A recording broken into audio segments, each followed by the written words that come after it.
తల కొట్టుకుంది సత్యవతి. తర్వాత కూర్చోవయ్యా సింహాసనం మీద, పిల్లను ఉంచుకోవయ్యా అని. అమ్మా మాట మాట తిరగనమ్మా అన్నాడు. అంతే మహానుభావుడు.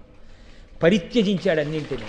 నిండు యవ్వనంలో ఇన్నిటిని పొంది ఆ రోజు ఉన్నటువంటి పరిస్థితుల్లో భీష్ముడికి భార్య కావడం అంటే పొంగిపోయి పరిగెడతారు ఏ రోజైనా సరే తన పిల్లనివ్వడానికి. అటువంటి వాడు అంత పెద్ద ప్రతిజ్ఞ చేశాడు తండ్రి కోసం.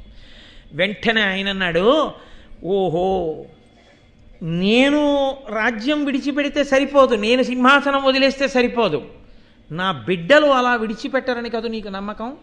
నా బిడ్డల తరపున నేను ప్రమాణం చేసిన నా బిడ్డల బిడ్డలు బిడ్డల బిడ్డలు ఏం చేస్తారో అని కదా నీకు అనుమానం? మూలమే లేకపోతే, నాకే బిడ్డలు కలగకపోతే ఇక బిడ్డలకి బిడ్డలు లేరుగా, ఇంక నీకు భయం ఎందుకు? సింహాసనం గురించి మా నాన్నగారికి పిల్లనిస్తావా?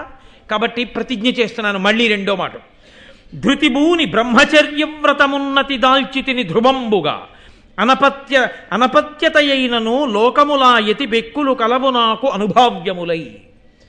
నేను ఇదే ప్రతిజ్ఞ చేస్తున్నాను, ఈనాటి నుంచి నేను ఘోర బ్రహ్మచర్యమునందుంటాను. అసలు నాకు బిడ్డలన్న వాళ్ళు పుట్టరు.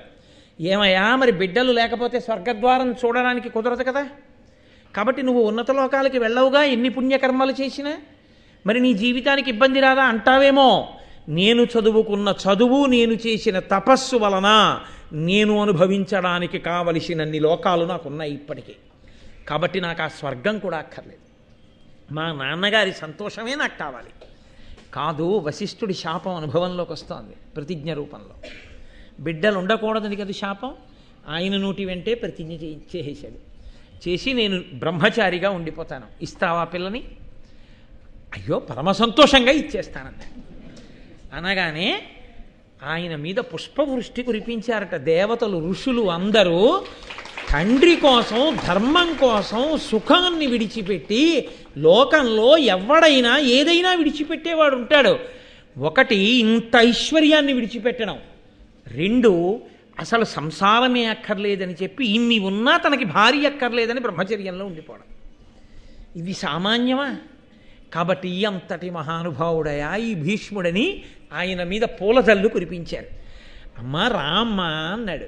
సత్యవతీదేవిని రథం ఎక్కించుకున్నాడు. ఎక్కించుకుని తీసుకొస్తున్నాడు.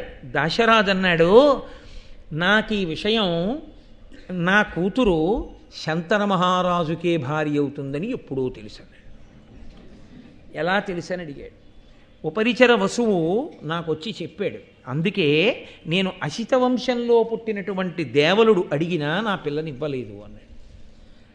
ఎవరి ఉపరిచర వసువు? మీరు మరి